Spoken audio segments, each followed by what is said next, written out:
Assalamualaikum warahmatullahi wabarakatuh teman-teman. Ketemu lagi di channel Ayuningsi Official. Di video kali ini kita akan membahas tentang partisipasi politik.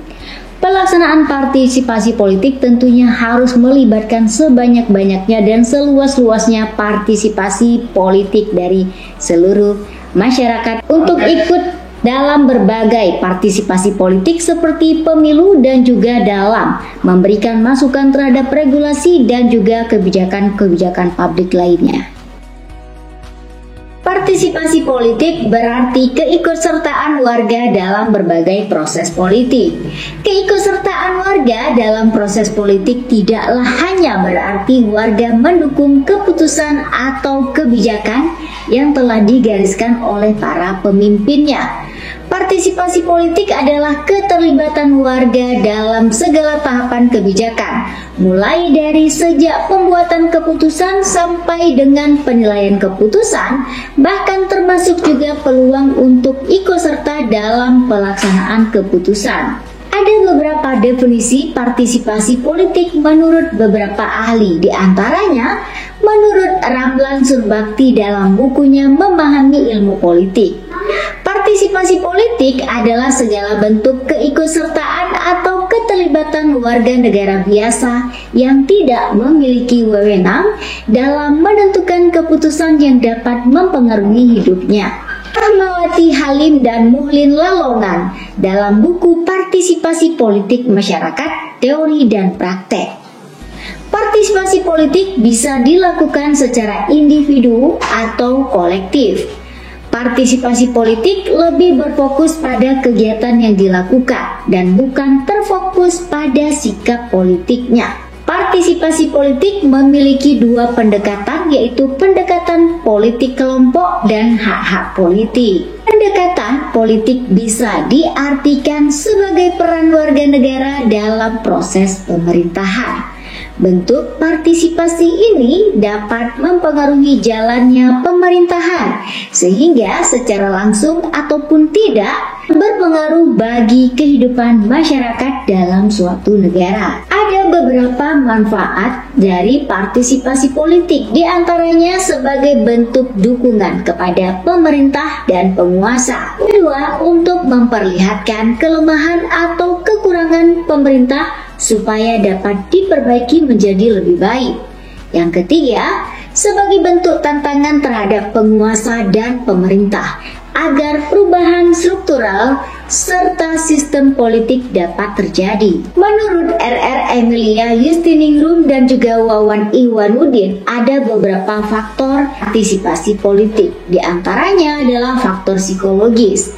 Faktor ini berkaitan erat dengan identifikasi individu atau masyarakat terhadap suatu partai politik. Proses identifikasi ini dapat dipengaruhi oleh orang terdekat, seperti orang tua dan juga keluarga. Selain itu, faktor psikologis juga meliputi ketertarikan individu dalam membicarakan isu mengenai politik.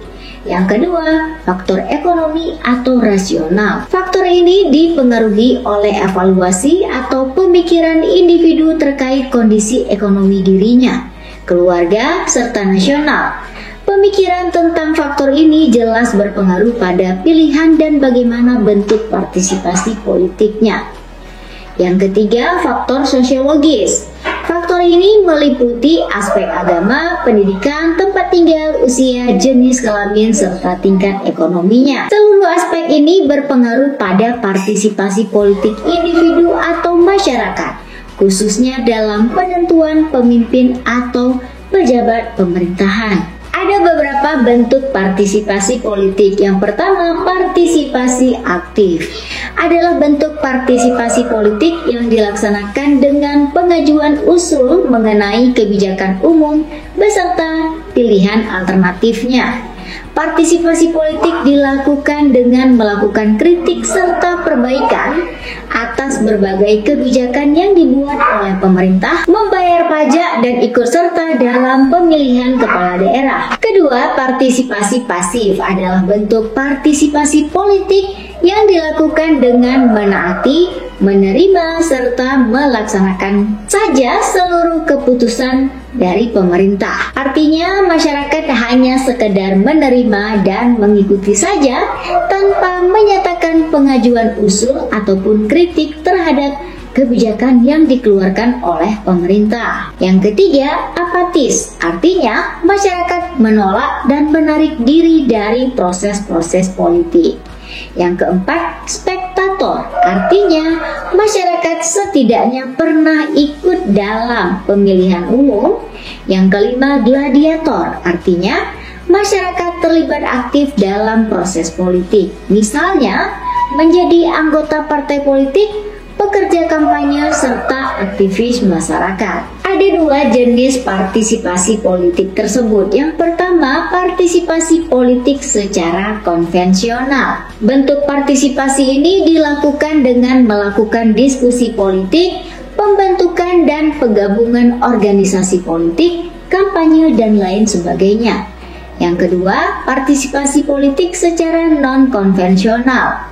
Bentuk partisipasi ini dilakukan dengan cara demonstrasi, mogok, serta pembangkangan tanpa disertai dengan kekerasan. Derajat partisipasi politik dari warganya dalam proses politik rezim atau pemerintahan bisa dilihat dalam beberapa spektrum. Di antaranya, rezim otoriter ditandai dengan warga tidak tahu menahu tentang segala kebijakan dan keputusan politik. Yang kedua, rezim patrimonial. Warga diberitahu tentang keputusan politik yang telah dibuat oleh para pemimpin tanpa bisa mempengaruhinya. Yang ketiga, rezim partisipatif, yaitu warga bisa mempengaruhi keputusan yang dibuat oleh para pemimpinnya. Yang keempat, rezim demokratis. Warga negara merupakan aktor utama dalam pembuatan keputusan politik.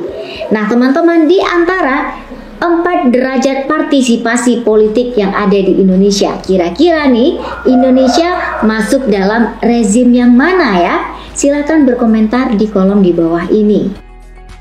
Demikian aja teman-teman video kita tentang partisipasi politik, dan mudah-mudahan dengan video ini juga dapat meningkatkan partisipasi teman-teman dalam berbagai bidang sesuai dengan potensi dan minat teman-teman. Jika teman-teman tertarik ingin menjadi anggota legislatif, teman-teman juga bisa ikut dalam ajang pemilihan pada pemilu tahun 2024 mendatang. Jika teman-teman ingin menjadi penyelenggara pemilu, teman-teman juga bisa berpartisipasi untuk ikut dalam seleksi KPU dan Bawaslu di level provinsi dan juga kabupaten kota di tempat teman-teman berdomisili. Segitu aja videonya teman-teman, mudah-mudahan bermanfaat. Sampai jumpa di video berikutnya.